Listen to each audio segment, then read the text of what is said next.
Later, Rebecca is hospitalized to give birth to Tommy by cesarean section. Then, she walks with the baby on the beach, and by the time she realized it, Tommy was already the same age he was when they met. While playing with some blankets, Tommy asks his mother about his father, but Rebecca doesn't know how to tell him the whole truth. That's why, after a few seconds of silence, she tells him that his father died in a car accident. One day, she finds Tommy with his friend Eric and a little girl named Dima. She behaves a little strangely and Rebecca invites her to her house so she can play with Tommy, but the girl refuses. When Dima leaves the place, Tommy and Eric start making fun of her for being a copy. The next day, Rebecca is invited to a meeting with Dima's mother and her teacher. The women ask Rebecca not to confuse her daughter with their invitations, and to try to keep her son away from Dima, as she has been bullied a lot by all the children in the class. Rebecca is very confused by all this and the women notice, so the teacher intervenes and begins to explain that Dima is the result of artificial insemination. Her case is similar to his, as the woman gave birth to her own mother. Rebecca tries to process all this information and apologizes to the women. They accept her apology as they understand Rebecca. She then leaves.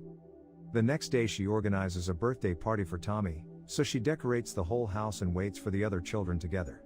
But they never arrive, which causes Rebecca to burst into tears because she can't tell her son the truth. Days later, they both go to the beach and Tommy falls in love with the sea as he used to do in the past, so Rebecca is moved. Back home, she gives him a toy dinosaur and he names it Boo Boo. One day while watching the ocean from the shore, Rebecca and Tommy are interrupted by a boy named Mark who introduces himself as their neighbor.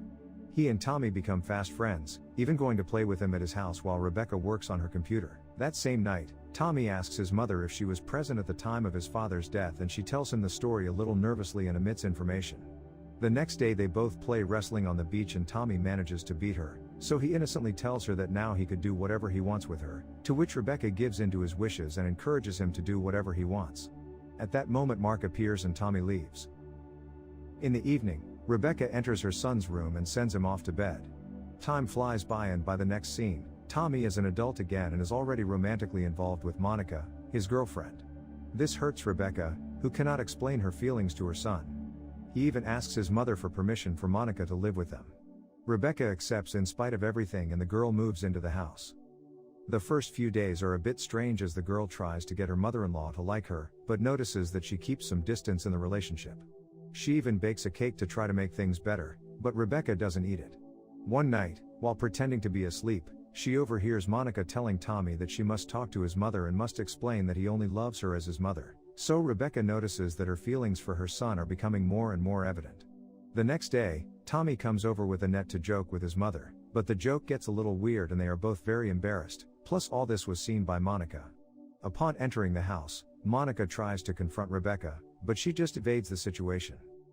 As the days go by, things become untenable in the family and relationships become increasingly strained between everyone.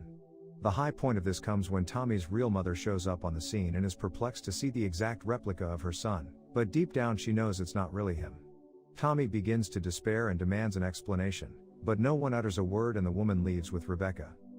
At night, Tommy wakes up and goes to his mother's room so that she can explain what is happening, but Rebecca does not give him any explanation and Monica starts calling him to go back to his room, so Tommy decides to go to the bathroom to be alone for a while. The next day the three of them are having the tensest breakfast in the world and Rebecca can see that her son is very upset, as he starts to get irritated trying to salt his food and hits all the things before leaving. The two women are left alone in the room and look at each other in confusion. Later, the two women start knocking on the bathroom door because Tommy locked himself in for a bath hours ago and still hasn't come out. Monica tells him that she will leave the place and he doesn't even answer. When leaving the bathroom, Tommy and Monica look at each other for a few moments and Monica leaves with all her things. At that moment, Tommy goes to Rebecca's room and again asks her to explain what is going on. Rebecca gets out of bed and tries to tell him everything from the beginning, but Tommy starts to get desperate and asks her to get to the point.